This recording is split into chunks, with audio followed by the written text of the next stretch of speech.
भारत के सबसे ताकतवर इस्लामिक संगठन कौन से हैं जिनकी मांग के आगे सरकार को भी झुकना पड़ता है। इन संगठनों की एक आवाज से पूरे देश में हाहाकार मच जाता है। सारे मुसलमान अपने हक की लड़ाई के लिए एकजुट हो जाते हैं। इन इस्लामिक संगठनों में देश के बड़े बड़े कद्दावर, राजनेता और कई महान उद्योगपति भी शामिल हैं। देश के विकास में भी इन इस्लामिक संगठनों ने बढ़ चढ़कर सहयोग किया है। आज की इस वीडियो में हम भारत के 5 सबसे ताकतवर इस्लामिक संगठनों के बारे में बात करने वाले हैं। बस आप वीडियो के आखिर तक हमारे साथ बने रहें। नंबर 1, जमीयत उलेमा ए हिंद। ये भारत का सबसे पुराना इस्लामिक संगठनों में से एक है, जिसकी स्थापना सन 1919 में की गई थी। इस संगठन ने आजादी के आंदोलन में कांग्रेस पार्टी के साथ कदम से कदम मिलाया और ब्रिटिशर्स की नींद हराम कर दी। जमीयत उलेमा ए हिंद एक ऐसा संगठन है जिसने आजादी के दौरान भारत के बंटवारे का कड़े शब्दों में विरोध किया था। ये संगठन भारत की धर्मनिरपेक्षता का सम्मान करता है। आज तक कई बड़े राजनेता इस पार्टी में भारत को दिए हैं और इस संगठन के साथ देश भर में 1 करोड़ से अधिक लोग जुड़े हैं। ये इस्लाम धर्म की देवबंदी विचारधारा को मानता है। जमीयत उलेमा ए हिंद देश में 3000 से अधिक प्राइमरी स्कूलों का संचालन करता है और इस संगठन के देश में 1700 से अधिक कार्यालय मौजूद हैं, जहां आम लोगों की समस्याओं का समाधान किया जाता है। इस संगठन द्वारा देश में शिक्षा को बढ़ावा देने का काम किया गया है, जिस कारण भारत सरकार द्वारा कई पुरस्कार से भी इसे सम्मानित किया जा चुका है। साल 2008 में ये संगठन 2 गुटों में बंट गया था, लेकिन 14 साल बाद फिर से ये संगठन एक होकर देश के मुसलमानों के राजनीतिक और सामाजिक हितों में अपना योगदान प्रदान कर रहा है।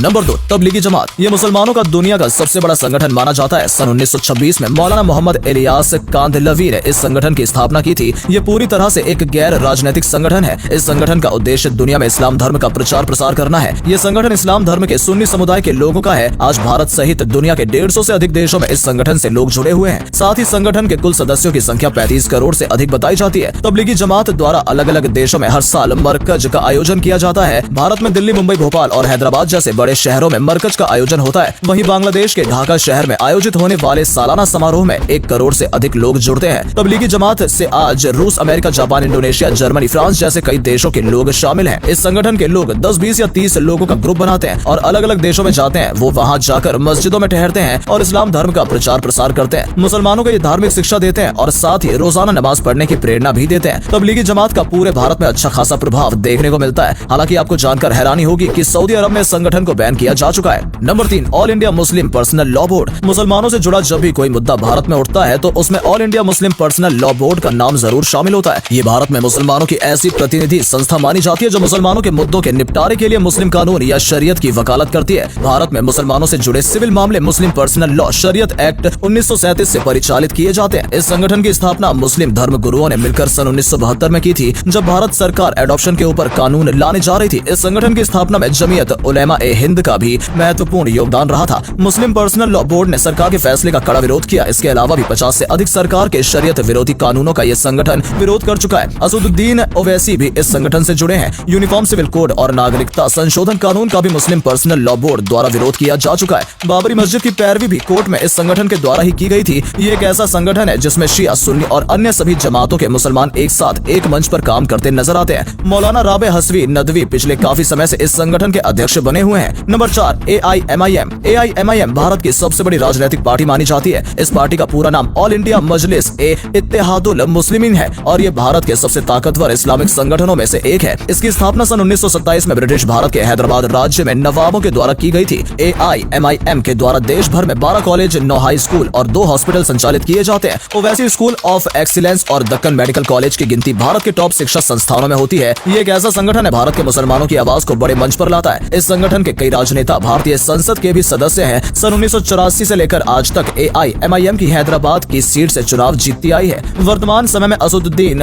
ओवैसी इस पार्टी के अध्यक्ष हैं। भारत में मुसलमानों के ही नहीं बल्कि किसी भी धर्म या संप्रदाय के खिलाफ जुर्म होता है तो ओवैसी उस जुर्म के खिलाफ जरूर आवाज उठाते हैं। इस संगठन की एक पुकार से ही हजारों की संख्या में मुसलमान इकट्ठा हो जाते हैं और कई बार AIMIM की मांगों के आगे सरकार को झुकना भी पड़ता है। जल्द ही इस संगठन के द्वारा एक लीगल सेल बनाने की प्लानिंग की जा रही है, जिसके जरिए गरीब, बेकसूर और जरूरतमंद मुसलमानों के केस फ्री में लड़े जा सकेंगे। Number 5, popular front of India. Bharat के सबसे ताकतवर इस्लामिक संगठनों में से एक पॉपुलर फ्रंट ऑफ इंडिया भी है। हालांकि इस संगठन को अक्टूबर 2022 में भारत सरकार द्वारा 5 साल के लिए बैन किया जा चुका है। पॉपुलर फ्रंट ऑफ इंडिया की स्थापना साल 2007 में की गई थी। इस संगठन का उद्देश्य भारत में मुसलमानों की आवाज को जोर शोर से उठाना और उनके हक के लिए लड़ना है। लेकिन धीरे धीरे ये संगठन कट्टरवादी धारा को बढ़ावा देने लगा। देश में कई जगह हिंसा भड़काने के आरोप इस संगठन के ऊपर लग चुके हैं। पिछले कई सालों से पॉपुलर फ्रंट ऑफ इंडिया को बैन करने की मांग की जा रही थी और कई राज्य पहले ही इस संगठन को बैन कर चुके हैं। केरल और कर्नाटक की राजनीति में इस संगठन का अच्छा खासा प्रभाव माना जाता है। देश के 23 राज्यों में इसके सदस्य मौजूद थे। के और 15 राज्यों में से इसके हेडक्वार्टर्स मौजूद हैं। बहुत से लोग इसे मुसलमानों का RASAS संगठन भी कहते हैं। इसकी कट्टरवादी विचारधारा इस्लाम धर्म के विपरीत है और यही वजह है कि कई मुसलमान भी इस संगठन का विरोध करते हैं। इस संगठन के कई आतंकवादी गतिविधियों में लिप्त होने की बात भी सरकार को पता चली है, इसलिए इनके कई ठिकानों पर सरकार ने छापेमारी की और सदस्यों को हिरासत में भी लिया। हालांकि इस संगठन के कई स्कूल और कॉलेज आज भी देश में संचालित किए जाते हैं। दोस्तों, इसके अलावा भारत में मुस्लिम राष्ट्रीय मंच, ऑल इंडिया सुन्नी कॉन्फ्रेंस, मुस्लिम इंडिपेंडेंट पार्टी और वक्फ बोर्ड जैसे अन्य कई इस्लामिक संगठन हैं जो इस्लाम धर्म के प्रचार प्रसार के साथ साथ मुसलमानों के हक के लिए अपनी आवाज बुलंदी के सामने उठाते हैं। पूरे विश्व में सबसे अधिक मुसलमान आबादी के मामले में भारत दूसरे स्थान पर आता है। हर धर्म के लोगों को अपनी आवाज उठाने और सम्मान से जीने का अधिकार प्राप्त है और यही सुनिश्चित करने के लिए संगठनों की स्थापना की जाती है। आज भारत जिस मुकाम पर खड़ा है उसमें मुसलमानों का भी अहम योगदान रहा है। आजादी के आंदोलन से लेकर देश के विकास तक हर क्षेत्र में मुसलमानों ने भारत को बहुत कुछ दिया है। उम्मीद करते हैं कि आपको हमारी आज की ये वीडियो पसंद आई होगी। अगर हाँ, तो वीडियो को अधिक से अधिक लाइक और शेयर करें और जो मुसलमान भाई या बहन हमारी ये वीडियो देख रहे हैं, अगर आप किसी संगठन से जुड़े हुए हैं तो उसका नाम कमेंट सेक्शन में जरूर लिखें। आज के लिए इतना ही। आपसे फिर मिलेंगे एक नई वीडियो के साथ। धन्यवाद।